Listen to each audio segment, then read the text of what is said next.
따라서 우상의 제물, 어제 이어서 오늘도 우상의 제물에 관한 말씀인데 8장 1절서부터 13절까지 그냥 한꺼번에 읽고 우상의 제물에 관한 말씀을 다뤄도 뭐 상관이 없겠습니다만은 좀 내용이 긴 것 같아서 이렇게 편의상 어제도 우상의 제물을, 오늘도 우상의 제물을 이렇게 다루게 됐습니다. 우상의 제물이라고 하는 것은 우상에게 드렸던 음식에 관한 부분인데, 우상에 관한 음식을 먹어야 되냐, 먹지 말아야 되냐, 또 이런 문제를 가지고 사도 바울에게 물었던 겁니다. 오늘날 우리도 뭐 제사를 드리고 난 다음에 그 음식을 먹어야 되냐 말아야 되냐, 뭐 비슷한 문제가 우리에게도 이렇게 봉착합니다. 그래서 먹는 문제에 관해서 우리가 어떻게 그 판단을 하고 어떻게 처신을 해야 되나라고 하는 말씀입니다.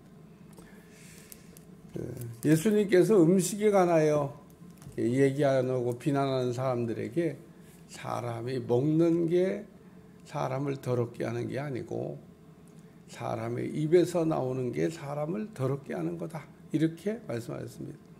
실제로 그런 것 같아요. 음식이 뭐 무슨 문제가 있겠어요. 근데 그 음식이 사람을 더럽게 하는 게 아니고 우리 속에서 온갖 그 악한 생각이나 더러운 말들이 우리를 이렇게 더럽게 하는 거죠. 근데 오늘 본문을 읽어보면 우상에 대한 습관이 있어서, 그래서 우상의 제물이죠. 알고 먹는 습관들이 있었다, 그런 얘기입니다. 모르고 먹는 거와 알고 먹는 거는 다른데, 모든 사람에게 있는 것이 아니므로 어떤 이들은 지금까지 우상에 대한 습관이 있어 우상의 제물을 알고 먹는 거로 그들의 양심이 약해지고 더러워지느니라. 우상의 제물이라고 하는 것을 모르고 먹는 문제가 아닌 겁니다. 알고 이게 먹는데, 우상의 제물을 이렇게 알고 먹을 때 별로 유익한 게 없다, 그런 얘기입니다. 그거 뭐 먹어야 되냐 안 먹어야 되냐, 이런 문제를 얘기할 때 바울이 우리가 먹지 않는다고 해서 못 사는 것도 아니고 먹는다고 해서 더 잘 서는 것도 아니다. 먹는 문제를 가지고 뭘 그걸 고민하냐, 그런 얘기하는 겁니다. 안 먹으면 죽어요? 우상의 제물 안 먹으면 죽냐고요? 안 죽습니다. 먹어야 돼요? 꼭 먹어야 되는 것도 꼭 아닌 겁니다. 그러니까 안 먹을 수 있으면 안 먹으면 되는 거죠. 안 먹을 수 있는 거를 이렇게 막 뭐 굳이 그걸 막 자신 있게 난 이거 먹을 수 있어 라고 우리가 먹어야 될 이유가 없다는 겁니다. 그러니까 먹고 안 먹고의 문제가 아니라 그 가운데 있는 그 우상의 음식을 먹을 때 실족하는 사람을 생각해야 한다는 겁니다. 믿음이 약한 사람이 우상의 제물을 먹는 걸 보고 이제 믿음이 이렇게 약한 사람이 실족할 수 있다는 겁니다. 그래서 오늘 13절에 만일 음식이 내 형제를 실족하게 한다면 나는 영원히 고기를 먹지 아니하여 내 형제를 실족하지 않게 하리라. 이 바울이 먹어야 돼요, 먹지 말아야 돼요, 이러고 묻는 사람들에게 믿음 약한 사람을 생각해 보라는 겁니다. 오늘 우리가 이렇게 음식을 먹으려고 그럴 때 믿음 약한 사람이 혹 실족하게 된다면, 난 먹을 수 있어요. 뭐 먹어도 예를 들면 뭐 나한테는 아무런 문제가 안 돼요.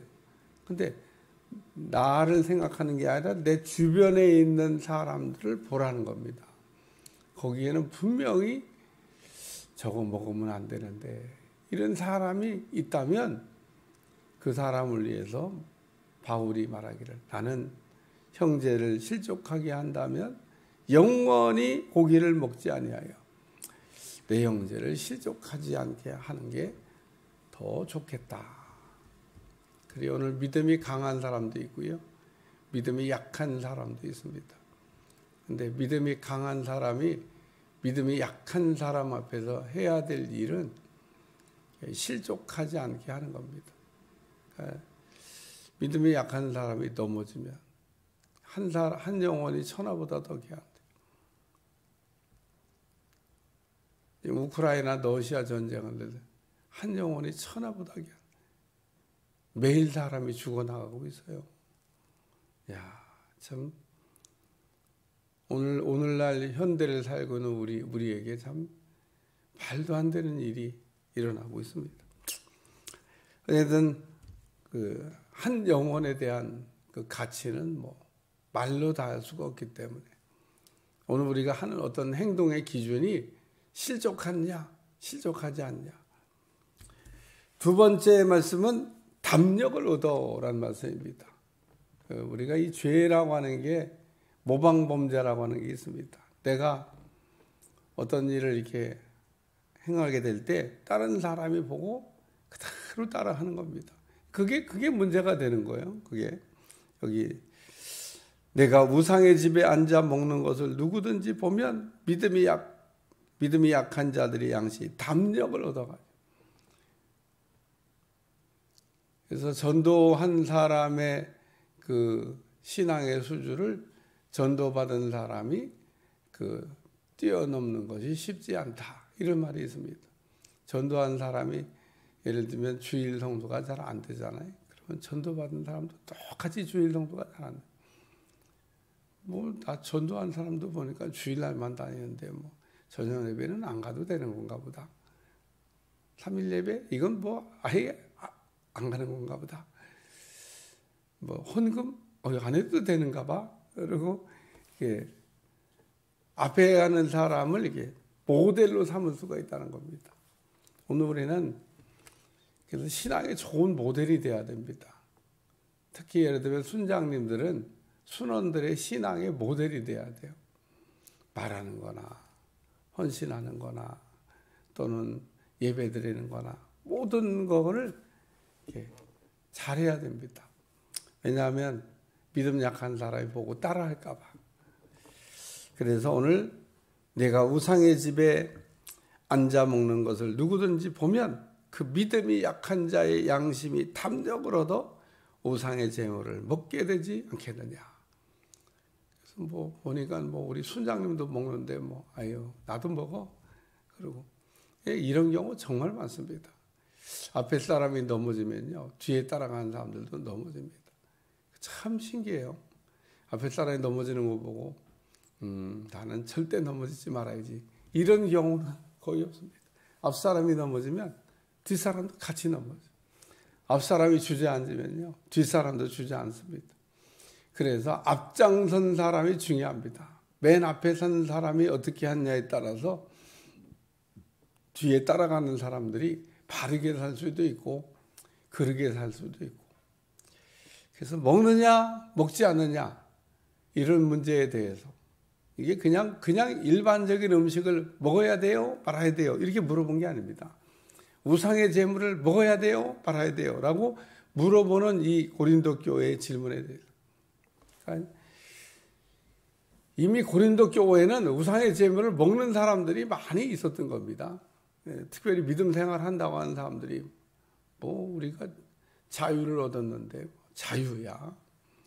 근데 오늘 우리가 자유라는 말을 이렇게 쓰면서 자유와 방종의 차이를 구별을 못하면 자유가 되지 못할 때가 있습니다. 자유가 그냥 막 해도 되는 게 자유가 아닙니다. 물론 막 해도 되는 게 자유이긴 하지만 진정한 자유는 법이라고 하는 테두리가 있습니다. 대한민국에서의 자유는 대한민국 헌법이 보장하는 것 아래서만 자유입니다. 만약에 헌법을 위배하잖아요. 그러면은 안 되는 겁니다. 그건 자유가 아니에요. 그건 방종인 겁니다. 그러니까 대한민국이 갖고 있는 헌법이 있어요. 그 밑에 뭐 아주 세부적인 하위법은 우리가 말할 것도 없고 가장 중요한 건 우리 대한민국을 이렇게 건재하게 하는 대한민국의 기초가 되는 헌법이라고 하는 게 있는데 그 헌법의 아래에서 우리가 다 자유한 거죠. 헌법을 어기면 안 돼요. 그 누구도 헌법을 어기면 안 됩니다. 그 마찬가지로 우리가 지금 하나님 안에서의 자유입니다. 자유라고 하는 것은 하나님 안에서의 자유지 하나님 밖으로 나가서도 자유는 아닌 겁니다. 그러니까 에덴 동산 안에서 마음껏 네가 네 마음대로 해도 된다. 우리가 에덴 동산을 벗어나면 마음대로 하는 거가 전부 다 죄가 되는 겁니다. 그래서 우리에게 주신 이 자유를 우리가 진리를 알지니 진리가 너희를 자유케 하리라. 예수님 안에서의 자유를 얘기하는 겁니다. 예수님을 벗어나면 자유가 되지 못한다. 세 번째 말씀은 형제에게 죄를 지어 그 약한 양심이 상하게 하는 것 곧 그리스도에게 죄를 짓는 것이니라. 그래서 넘어지게 하는 것. 내 지식으로 그 믿음이 약한 자가 멸망하나니 그는 그리스도께서 위하여 죽으신 형제라. 예수님께서 그 십자가의 죽으심으로 건져낸 어떤 형제를 죄짓게 하고 양심을 더럽게 하고 또 자유로 이게 쓰지 못하게 하는 거, 그게 바로 죄다. 그러고 말씀하고 있습니다. 오늘 우리도 그 음식을 먹지 않는 거가 죄가 아니라 그 믿음이 약한 자가 실족하고 또 실족하지 않도록 덕을 세우지 못한 그거가 죄다. 우리가 늘 이렇게 살아가면서 내가 이렇게 하는 행동이 하나님을 위한 건가? 이거를 한번 물어보면 답이 탁 떨어질 때가 있습니다. 내가 이렇게 해야 하는 거가 하나님이 기뻐하실까? 딱 그 생각하면 답이 딱 떨어질 때가 있습니다.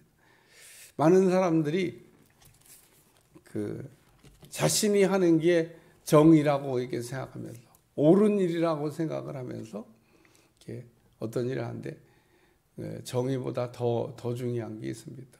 하나님이 이 일을 정말 기뻐하실까? 오늘 바울이 고기를 못 먹는 사람이 아니에요. 우상의 제물을 먹을 만큼의 믿음이 있습니다. 근데 왜 안 먹겠다고 그래요? 그 고기를 먹어서 형제가 실족하는데 믿음 약한 사람이 넘어지는데 믿음 약한 사람이 죄를 짓는데 뭐 그 음식을 먹는다고 여기 아주 먹는다고 해서 먹지 않는다고 해서 못 사는 것도 아니고 먹는다고 해서 더 잘 사는 것도 아니지 않냐. 그러면서 아주 먹는 문제에 그렇게 목숨을 걸지 말아라. 그 먹는 문제보다 더 중요한 하나님의 뜻도 있고 하나님이 기뻐하시는 것도 있는데 오늘 우리가 덕을 세우지 못하는 것. 그래서 사도 바울은 우리 고린도전서를 쭉 읽다 보면 덕 세우는 거가 그 정의보다도 그 어떤 것보다도 더 중요하다는 얘기를 많이 이렇게 다루고 있습니다. 그렇기 때문에 오늘 우리가 어떻게 살아야 될까? 덕을 세우며 살아야 됩니다.